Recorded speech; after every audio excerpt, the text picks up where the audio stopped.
Ok, donc là on est carrément dans la partie Management Pack. Donc là c'est vraiment la grosse partie. Donc là on va avancer à fond sur cette partie Management Pack. On va avoir les attributs, les moniteurs, Object Discovery, Override Rules, Service Level Tracking, Task et View.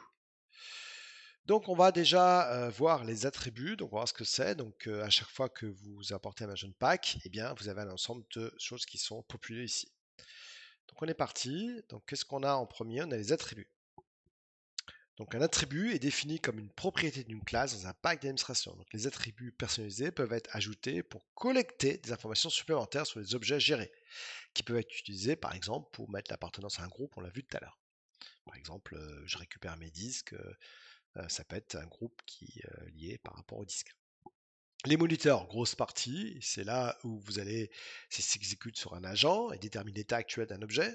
Okay, donc évidemment, je crée un moniteur, je mets dans un Management Pack est descendu sur l'agent regarde ce qu'il faut faire et il renvoie au serveur l'information.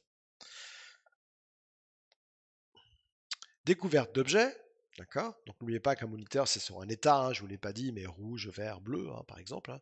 Enfin, c'était rouge, jaune, vert plutôt. On a la découverte d'objets, donc là c'est important puisque quand vous ajoutez des packs d'administration, eh bien on va récupérer les objets et on va pouvoir évidemment créer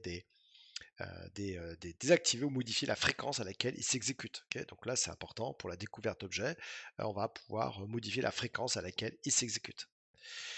Les remplacements, le plus important de l'information, les overrides, puisque par défaut vous allez avoir plein d'alertes, ça va être l'enfer et vous allez devoir moi, ce que je conseille, c'est tous les désactiver, les activer ensuite un par un, ou vous laissez faire les choses, et puis vous attendez que les alertes arrivent. Le risque, c'est que vous vous retrouvez avec des alertes très bruyantes, mais comme vous voulez, il y a plusieurs écoles.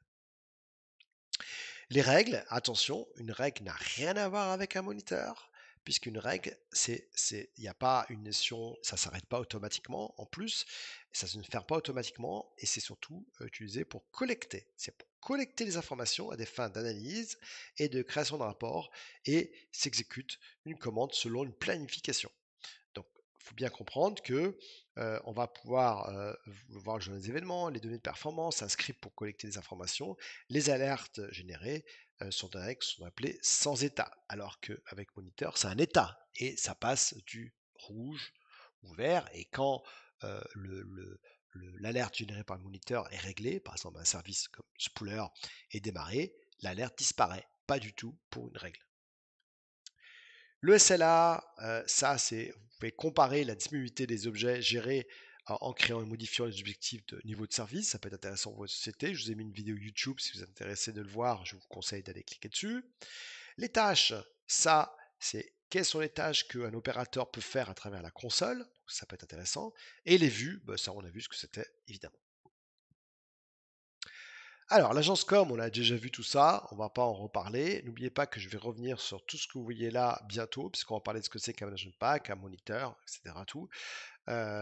Mais avant l'agence com, on a déjà parlé, donc on va directement aller sur la partie monitoring. On va voir comment créer nos premières alertes. Allez, à tout de suite.